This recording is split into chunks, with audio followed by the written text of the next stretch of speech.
এটা আমাদের টুনটুনি। খুব ছোট, কিন্তু খুবই চালাক। টুনটুনি সকালে গাছের ডালে বসে কিচিরমিচির করে গান গাইছে।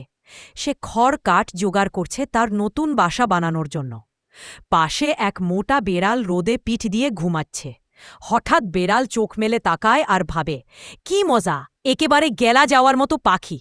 সে ফোঁস করতে বললে, এই টুনটুনি, তোকে আজই খাবো। টুনটুনি ভয় পায় না, বরং হেসে বলে, তুমি যদি আমাকে না খাও, আমি তোমাকে রোজ দুধ এনে দেব। বেড়াল বলে, তুই পারবি? টুনটুনি বলে, পারবই তো, তোমার জন্য দুধের ফোঁটা আনব। এরপর টুনটুনি গ্রামের শিশুদের কাছে গিয়ে একটু একটু করে দুধ জোগাড় করে।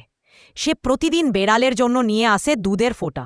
বেড়াল খুশি হয়, ভাবে, বাহ, খেতে হচ্ছে না আর আমি দুধ পাচ্ছি। কিছুদিন পর বেড়ালের লোভ বেড়ে যায়। সে ভাবে, এইটুকু দুধে আর কত চলে, বরং টুনটুনিকে খেয়ে ফেলি। টুনটুনি বুঝতে পারে বেড়াল কি ভাবছে।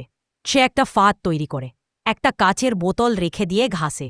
টুনটুনি বোতলের ভেতরে ঢুকে পড়ে, কিন্তু বাইরে থেকে দেখে বোতল খালি। বেড়াল আসে, টুনটুনিকে না দেখে